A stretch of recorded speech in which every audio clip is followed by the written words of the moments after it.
何をこうやっていけばいいかとか、これからどうなっていくかってことに一番みんな興味があることだと思うんですよね。本当の自分に、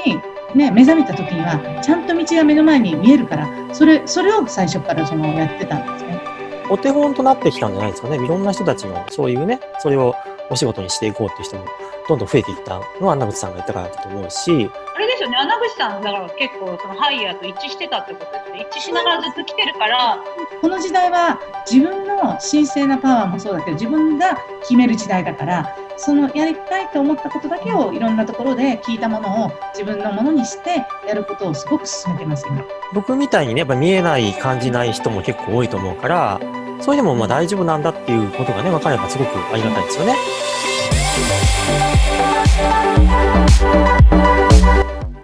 始まりました。スターシードチャンネルということで、よしです。あきかです。こんにちは。よろしくお願いします。今日はですね、なんとまたスペシャルゲストをですね、お呼びしておりますが、穴口恵子さんです。よろしくお願いします。こんにちは。こんにちは。お招きいただきありがとうございます。私もスターシードだからなんかすごい仲間が嬉しいです。ありがとうございます。穴口さんといえばですね、僕も本当に昔から本もね、読まさせていただいてて、なんて言いますかね、こういった世界の本当にパイオニア、第一人者だなと僕は思ってますし、でですね、今回本当にこうやってね、まさかこう繋がっていく、もともとね、穴口さんとはね前からお話しさせてもらってましたけど、まさかここでこう繋がっていくっていうのもびっくりしておりますが、いやー、そのね、恵子さんね、穴口さんを紹介する前に、あきこさん、ちょっと一言、はい、今回の経緯をね、ちょっとお話ししていただきたいんですけど、はい。はい、穴口さんから、一緒にイベントをやりたいっていう声かけていただいて、それでつながったっていう感じで、本当最初びっくりしたんですけど、お話ししたら本当に軽くてびっくりしたっていう感じで大好きになっちゃったので、ぜひこのチャンネルで出ていただきたいなと思って今回お願いしました。よろしくお願いします。お願いします。よろしくお願いします。ありがとう、嬉しいです。お願いします。いやー、しかし穴口さんあれですよね、なんて言いますかね、僕は昔からね、やっぱりこういった業界内でやっぱりいろんな活動をされているのを見てて思ったのが、やっぱり今はね、あきこさんもねこうやって気軽にこう、なんていうかそういう話ができると思うんですけど、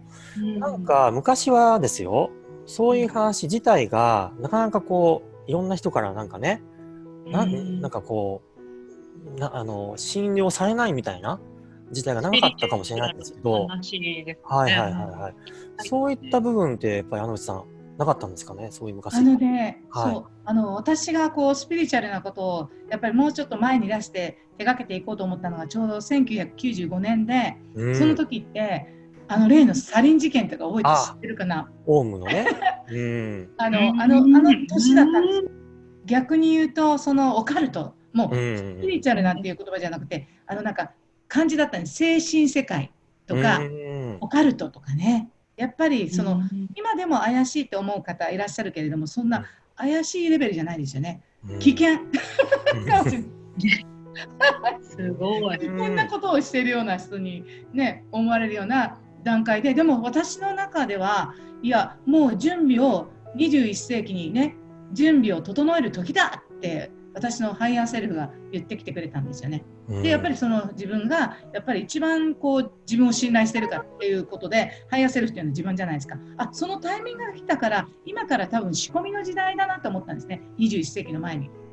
だからその5年かけて、でその当時はやっぱりなんかその霊能者か占い師かそのオカルトかみたいな、そういうとこがすごい多かったから、私はすごく異質で、当時私自身がなんかこうイベントをし始めた頃っていうのは、私はなんか要は霊能者とのグループとかオカルトからのグループみたいな、すごいこう逆に怪しまれて怪しいっていうか、なんかこんなこうこういうキャラだから結構明るいからパンパンいろんなことをしていたりとかで、やっぱりすごい私すごいビジネススピリチュアルをビジネスしてるって言われてるんだけど、全く実はそれはなくて勝手に進んでいくんですよ。要は私の背後にある、ビジネスができるマスターとかがくっついて、私は直感的で結構これやりたいとかで、これやったらどうとか言っていろんなこうどちらかというと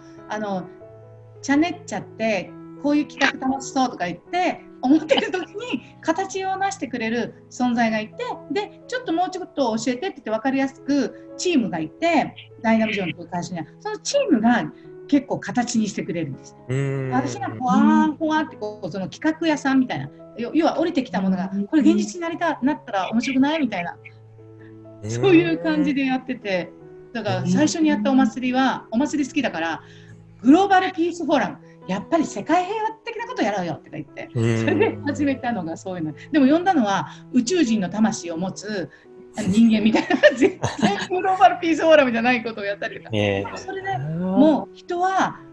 こう集まってくるんですよね。最初にやったイベントとかは800人ぐらい来てくれて、でどうやってやったんですかって聞かれる。私には分からない。その当時ファックス社会だし、あとは口コミかもしれない。でもどうやってそうやってほら、私マーケッターじゃないから分からないんですね。今でこそ私はそのマーケティングを知っている方と知り合って5年ぐらい前に一緒にプロジェクトを組んでくれたんですね。北野哲正さんという方がいて、そこで初めてそういうことをマーケティングっていうんだ。それまではもうなんかブログやったらいいよ、やるとか言ってね、なんかマグマグができたからって2000年のちょっと走りの時に、マグマグって何それって言って、メルマガだよって言って、無料でできんのって言って、やってみる書いてみるみたいな、そんな世界でやってきたら、気づいたらこんな感じなんですよ。だから多分私の印象とか、この間もね、なんかあきこさんと実際に話す機会があって、なんか穴口さんってなんかビジネスな感じとか硬い感じがしてたとか言われて、そうなんだって、すごい初めて私思ったんですよ。いや、かなりの人数の人がそう思ってると思うんですよ。はい、本当にそうだと思う。穴口さんがバリバリやってるっていうイメージが本当にあります。でもね、僕は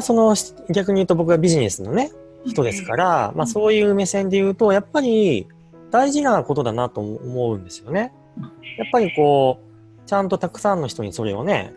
こう伝えていくにはそういった仕組みだったりとかね、そういったところが大事だと思うし、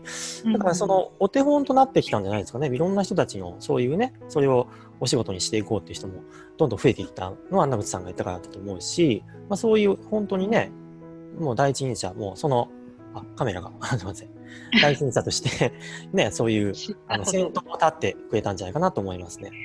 だからやっぱり一人でやろうとは最初から思ってなくて、仲間とで、私得意はこれです。で、仲間とやっていくっていうことだけはすごくはっきり決めていて、なので、なんかもう昔は前世とか過去世は一人でなんか放浪の旅に出て行く村に行ったらこういうことがあるんだよ、こういうことって可能性あるよっていうようなことをやってきたから、なんか私のなんか一つの魂のミッションはチームでやるとかね、共同創造というキーワードがずっとあって、だからそういうところでやっぱり私はすごく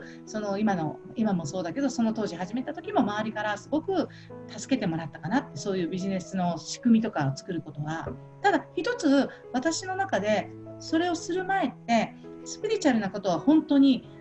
趣味の世界って私は使ってたんですよね。で、自分のある程度仕事、自分のその当時だから今で言うと、私は元グローバル企業の人材育成コンサルタントとしてコンサルティングをしてたんですよね。例えばそれは研修の企画とか、そして、ニーズの把握とか、その企業の、そしてこういう研修必要ですよね。その時にもでもすごい直感であったりとか、企業のスピリットとかねにつながって教えてもらって、こういうのが必要みたいですねっていうことですごくいい契約をいっぱいもらってたんですね。だからそこの部分のそこをビジネスといったならば、要はスピリチュアルをどういうふうに、要は自分の能力をそういった、企業のために提供してたのが最初、その人材育成コンサルタントの時にやってたんですね。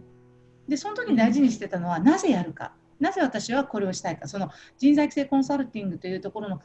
のなんか業界でもすごくうまくいってたんだけど、私がやっぱり自分の内側の魂がパッと呼び覚まされたのは、21世紀からはもっとこのもう今見てるような世界が、要は激動激変があるから、何よりも大事なのは一人一人の魂だから、その魂をこう本当に目覚めさせる、そういうことに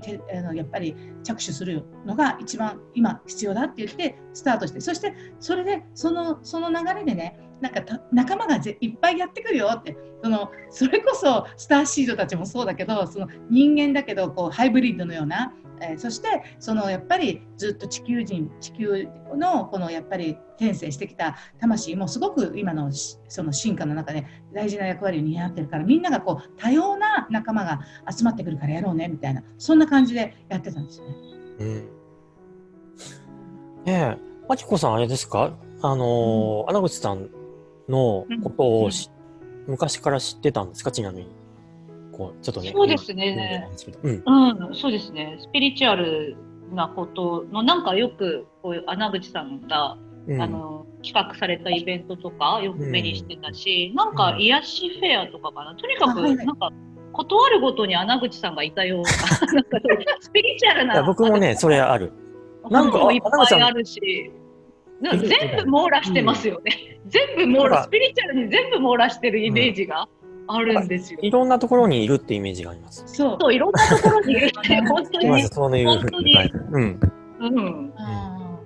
すごいですよね。そのバイタリティというか、だからすごいアグレッシブにすごいやってる方がご自身がなんていうのかな、ガンガン自分でガンガンやってるイメージがあったから、ちょっと怖い感じがなんとなくですけど、本当に勝手なこう先入観があったから、こうやって直接お会いした時にすごいギャップで好きになっちゃったっていう感じなんですけど。ありがとうございます。25年前からね、そういう感覚的に大変なところでもこれのためにやってたっていう感じだったんですかね。じゃあやっぱりこの時代のために。この21世紀はやっぱりここに向けてたくさんの魂が生まれてきて目覚めるって決めてる、そんな感覚がすごくあったから、だから土台を作る役割でもあったし、でそれに対してなんか大変とも思わなかった。実はすごい楽しくて異質だったから、その当時の精神世界のそのグループの人には絶対当てはまらない、なんかすごいなんか変わったこの要はそういったドロッとしてるのが重かったんですよ当時。もうめちゃめちゃこのすごいアストラルな、要は誘拐的な、要はもうガチなんかこう闇系っていうかねが多かった時代ですから闇の方がもうこうオセロのゲームでもうこれ21世紀に向けて闇が支配するんじゃないのぐらいのそういう勢いな時だったけど、私なんかスコーンっていう感じでスコーンってそれを言われてても、いややっぱりその別にポジティブ思考とかじゃなくて、本当の自分に、ね、目覚めた時にはちゃんと道が目の前に見えるから、それを最初からやってたんですね。これはすごいな。結構折れちゃいそうなとこですよね。そんな時によくそんなことやろうと思ったな。もう折れることもありますよ。ずっとやってる方とか先輩たちがあまりにも異質だから結構バッシングとかね、その業界で結構バッシングとかもあったんですけど、でもそれもすごい救われる、やっぱりその時に仲良くしたい、やっぱり仲間とやるっていうね、で仲間にいろんなこうガイダンスをもらったりとか、すごく悩んだこともありますよ。だって本当に先輩だと思う人のからすごいやられたから、私やっぱり目につくんだもんね。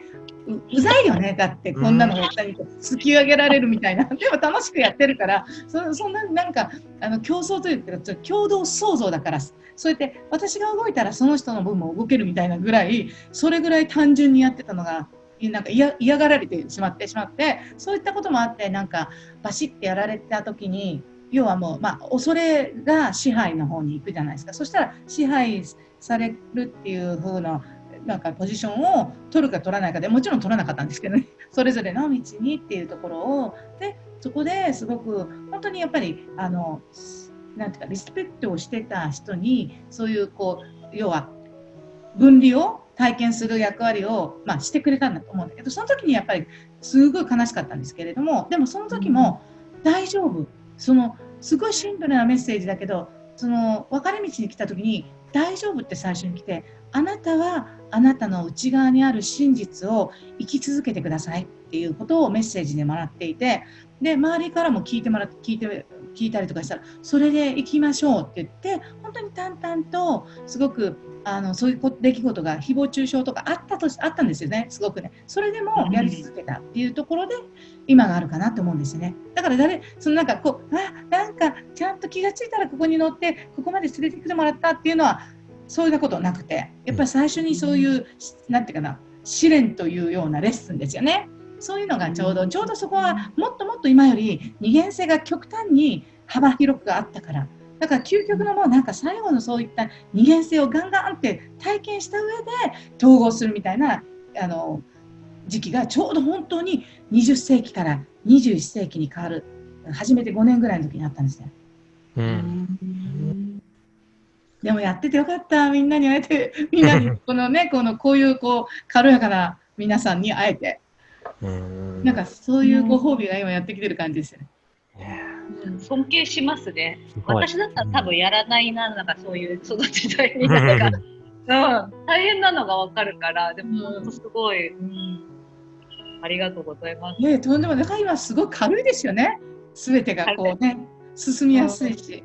ね。そのね、こう、やっぱり最初の1990何年からこうね、2000年代、で2010年、2020年と、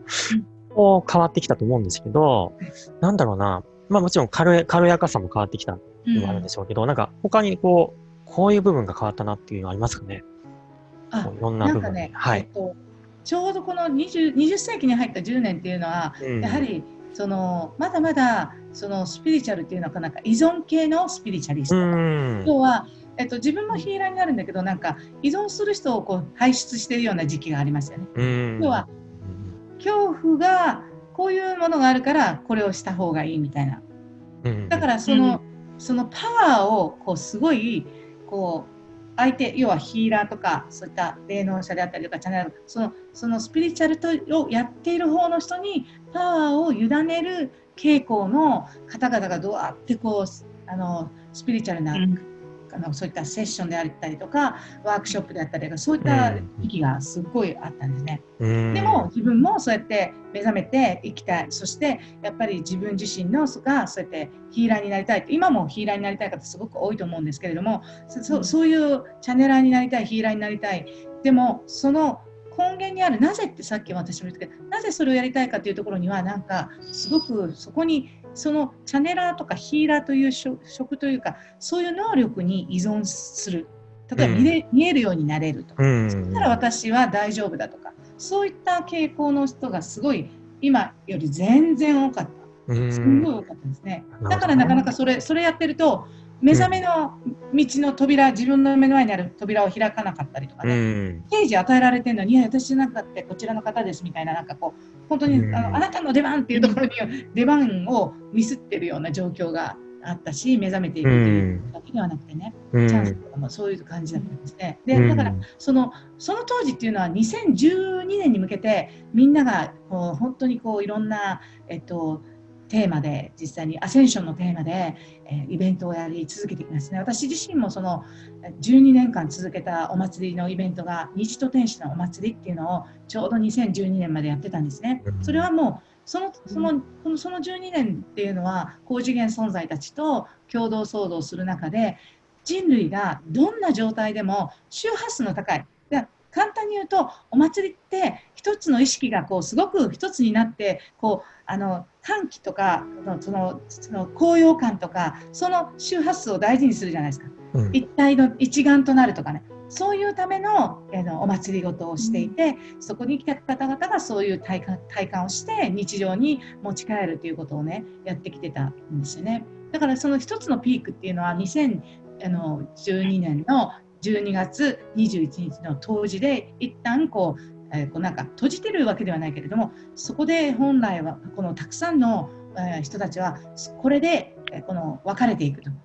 半分に分かれていく。要は本当に統合された目覚めて生きる世界と完全に分離するっていうね、でもそこからもまだ全然続いてるわけですね。このやっぱり今の統合するとか目覚めて生きるというそのタイムラインに乗っていくっていうのが今続いていて、いよいよなんか本当にこれからが、もっと、その宇宙とともにっていうのがすごい来てますね。その2012年のそういったこの当時から次の年っていうのはもう結構パタパタパタってね、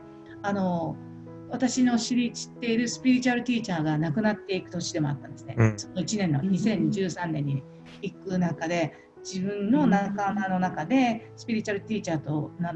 乗ってた方々がここで終わったと思って、肉体を抜けられた方も結構その当時多かったですね。でそこからまた新しいそのなんかスピリチュアルな世界がもっともっと多様性の中でそれぞれがやっぱり立ち上がっていく時が始まってきたんじゃないかなっていうのを見てて、今もう本当にその立ち上がった人たちがあきこさんにしてもね、市村さんにしてもこうやってそれぞれが立ち上がった形で一緒に何が作っていけるか、それこそまさに待っていた共同創造の世界が軽やかにそれぞれを本当に生かし合えるっていう、そんなタイミングが今来てるなってすごく思いますね。いやすごい。あきこさん、ちょっと今の話を聞いてどんな感じですか？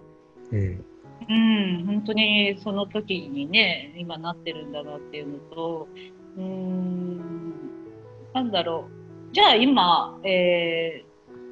何やっていけばいいかとか、最近目覚めた方もそういうなんかいろんな過程があると思うんだけど、じゃあ今何をやっていけばいいかとか、これからどうなっていくかってことに一番みんな興味があることだと思うんですよね。そのあたりをもっと発信してあげたいと思うんですけど、穴渕さん的にはどんな感じなのかな？私がこうやって受け取っててずっとやり続けたことで、やっぱり私はなんか自分の本当に崇高な自分とかね、日本語で言うとそうだね、ハイヤーセルフとやっぱり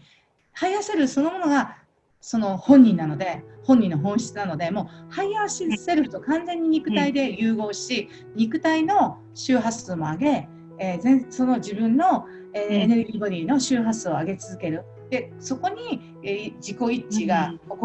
始まってるから、そこで目覚めの、瞬間瞬間がいつも起こるんですよね。だからそれをやっぱり今こうフォーカスされることを言い続けてる。結構最初からそれが核となるのは、ここがあってこそさまざまな高次元の存在と、たやすくつながれるんです。明け渡すことなく、自分のパワーとか取られることなく。それ分かる。それっていうかあれですよね、穴渕さんだから結構そのハイヤーと一致してたってことですね。一致しながらずっと来てるから、そのハイヤーセルフの一致ってどんな感じなのかとか、なんかどういう風になってる、その穴渕さん的にはどんな感じなんですか？私の中でもあるけど、そうすごい心地いいんですよ。とにかく自分で言うことが心地いいから、そんな、自己愛を高めましょうじゃなくて、もうそこにあるから高める必要ないみたいな、もうある世界ですよね。愛も豊かさも本当に調和もで、そこにはどんな自分がいてもなんかすごいね楽しいんですよ。自分の中がディズニーランドみたいな、外もディズニーランドなんだけど、今私にとっては自分の内側がディズニーランドみたいな。内側がねディズニーランドなんだけど、外側の内側。そうするとどうなるかっていうと、全ての天性、これはいろんな宇宙ね、私たちは旅をしてきて地球を今回選んでるじゃないですか。そんな中の他の宇宙での培ったものも含めて、この地球で何度も転生したものも、その時の自分の持ってたものがすんごい統合して集大成でいろんなことができる自分に出会うんですよね。もうどれかで私ね、もう一番最初にやったのは舞ですよ。満月の舞やってたんですけどね、90年のそのハイヤーセルフと一致した時には、もう私は満月新月の踊りをしますとかね、その踊りクリスタルボールを弾いたりとかして踊ったりとかね、そういうなんか歌とか踊りの世界で自分のクリエイティビティを表現してて、そこがなんか私にとってのハイヤーセルフと統合してる時に起きてたことなんですね。でだんだんこの一致してきたら、更新がね、そのハイヤーセルフだけではないです。存在たちがもっとこういうことを言いに来てる、ああいうことを言ってくれる、どこから来てるっていうことがすごく識別しやすくなりましたね。ハイヤーセルフとガチ一緒になってるからこそ自分という周波数がここにあり、でそこに対してこのね、このバイブレーションを送ってくるんですけど、で姿形に見ようと思ったら見れるけど、あえて彼ら結構高次元の存在って姿形がないんですけれども、私たちが安心するように、なんか天使の形になったりとかアセンデッドマスターの形こうやって残してるけど、あれはあくまでも全ては振動数、要は周波数で来てるから、周波数、ね、私たち、なんかこう関わりやすいがゆえに関わりやすくするためにあえてこの体この形みたいに出してくれてるけどね。わかる。よしさんなんか今ありますかね。ね、例えば、僕とかは全く見えないんだけど、でそういう人でも、僕自身はだから、でもやっぱりこう自分がね、創造主、あなたが創造主だよっていう、写真になっちゃった。すみません。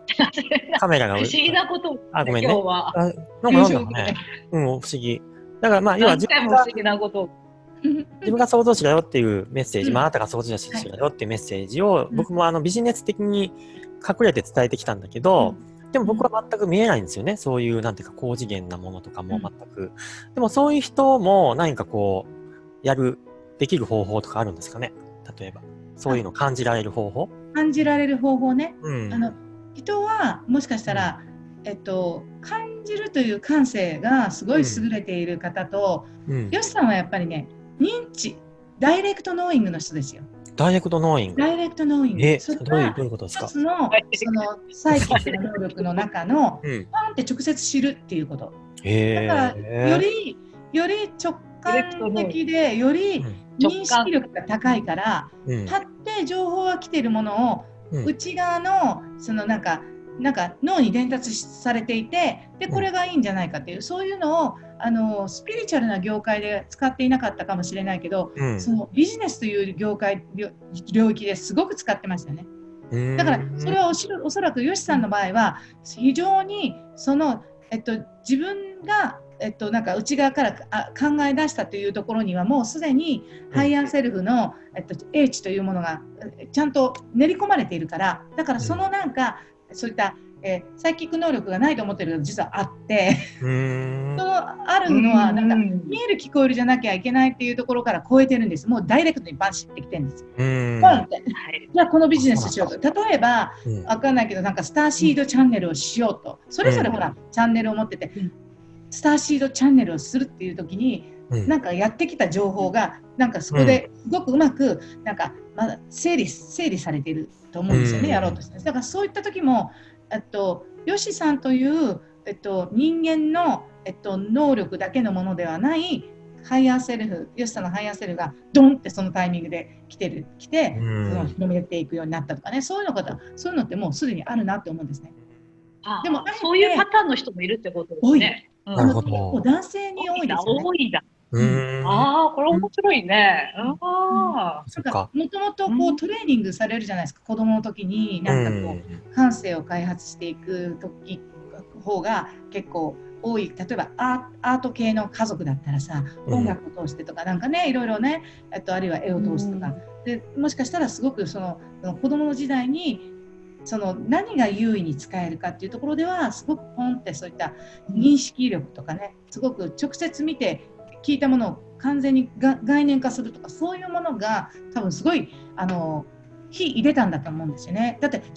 私最初に会った時に小学生の時に起業したんですよ、僕って言われて、みたいな、小学生の時何してたかなって、テレビで遊んでたなみたいなどこで遊んでたけど起業してたみたいな、そんなの聞いたらすごいこの人はすごいマスター、要は自分そのハイヤーセルフがそこでもうなんかそういうことに対して準備してくれて今があるのかなっていう。いや、ありがとうございます。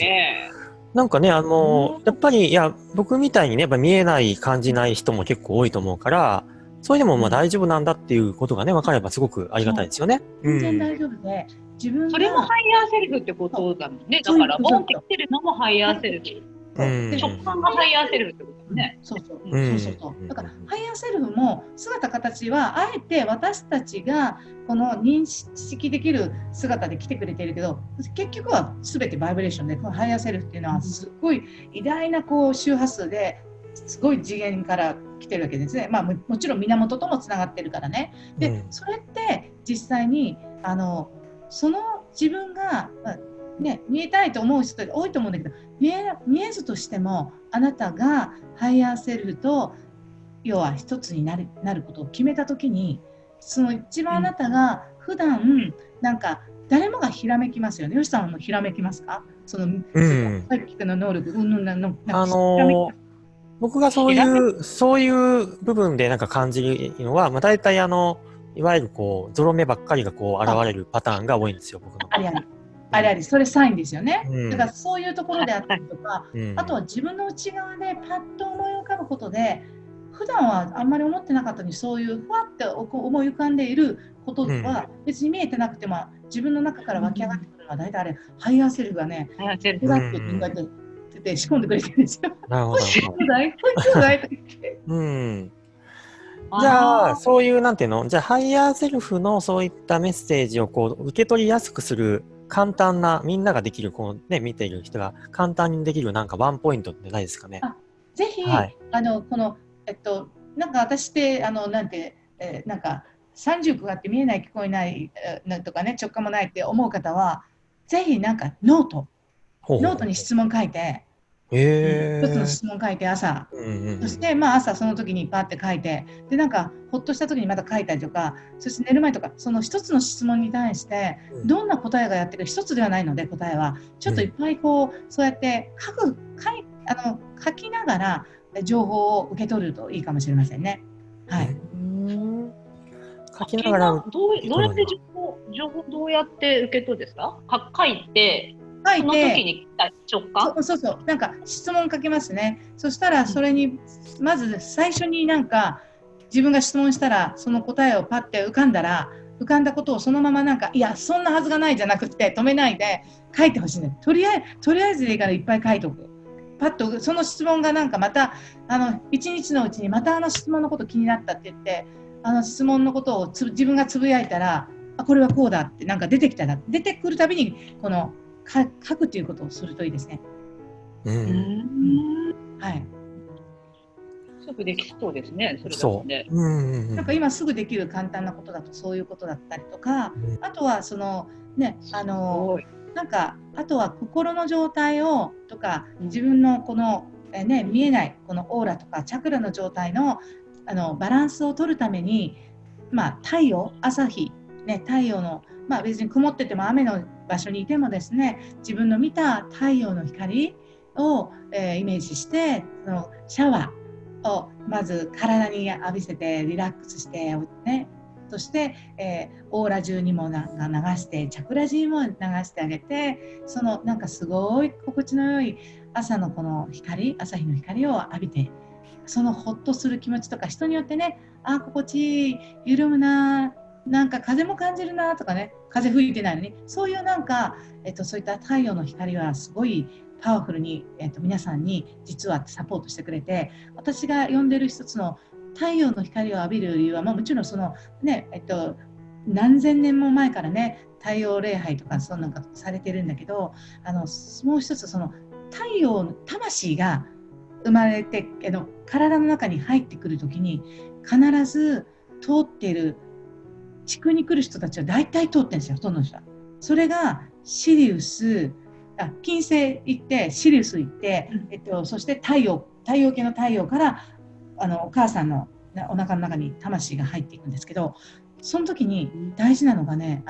魂のはやっぱり参道を通るとこのなぜ生まれてくるか、なぜお母さんのところに生まれるか、最近ね覚えてる子どもたちも多いけど、太陽にその刻印してくるんですよ、自分は何者であるかっていうなんていうかな、シンボルとかね、暗号みたいなものが。ということは太陽の光を浴びるたびにですね、魂はアクティベート実はされているから、で魂がアクティベートされればされるほどハイヤーセルフは待ってましたみたいなもう融合しやすくなるんですよ、ね、体質、そういう体質を作ってくれるんで、それをされることがいいと思います。でやらなくちゃじゃなくて何気にやってください。毎日やらなきゃいけないですか、別にやっぱり自分がイエスやってみたいと思うことの時の振動数ってすごく大事で、なんか言われたからやってるんじゃなくてね、自分が本当に今日はやりたいってで次の日は忘れてない、それぐらいなんか自分自身に対してなんかね、そういうことを許可する、なんかこうやったらハイヤーセルフにつながりますよ、だからやってくださいね毎日とか言われても、それが自分にとってどう感じるか、やっぱり自分という振動数が、要はさっき言ったこの時代は自分の神聖なパワーもそうだけど自分が決める時代だから、そのやりたいと思ったことだけをいろんなところで聞いたものを自分のものにしてやることをすごく進めてます今で。そういうハイヤーセルフもいっぱいいろんな方が言ってる中で、ピンとくる自分がこれだったら自分やってみたいというものからスタートしたらいいなと思いますね。いやすごいできそう。いや、で今回ねできそうですね。でですね、今回結構お時間がね来てしまったんでね、もし花子さんよければ第2回目までもご登場いただきたいんですけど、もう喜んで、だって楽しいんだもん。楽しいですよね。そうそのちょっとね余談でちょっと話してたそういった宇宙のなんかそういった私たち一人一人が物語の中で自分が主人公で生きている中で、この3人がすごい共通して出会っている場所が私はいくつか感じてるんです。すごい知りたい。感じていると思うんですけど、知りたい。一つ来たのは、オリオンに平和の使者団で、私たちはオリオン人じゃないですよ。私たちは全然違う星の、それぞれは違う星だけど、そのオリオンへの平和の使者団の一員となって違う星から来たメンバーの中に要はいるじゃないですか。そういったなんか銀河の評議会のメンバーでいろんな星から来ているメンバーで、一つのなんか宇宙船に乗ってるシーンがスーッとさっきからあるんですよ。でちなみにあきこさんはどこから来たと思う？その時いたとしたらどこだ？どこが一番なんかこの3人が平和の使者団で。今すごい集中したから虫が今ちょっと来ちゃってちょっとごめんなさい、ちょっと待ってください。全然集中。次回にする？次回そうだね。その辺をちょっともうすごく僕も興味あるんで、次回。ごめんなさい、多分今ハエが飛んだのも次回。そうね。一つ私たちが思い出すと、次回する？そうだね。いっぱい出てくるんですよ。ハイヤーセルフ、今回はハイヤーセルフのね話をあれにして。じゃあ一回ちょっとこの番組ではではみたいな感じで皆さんやって次回までみたいな次第に思いますので、楽しみにして次回まで。じゃあまた次回まで皆さんお楽しみください。じゃあではでは。ありがとうございます。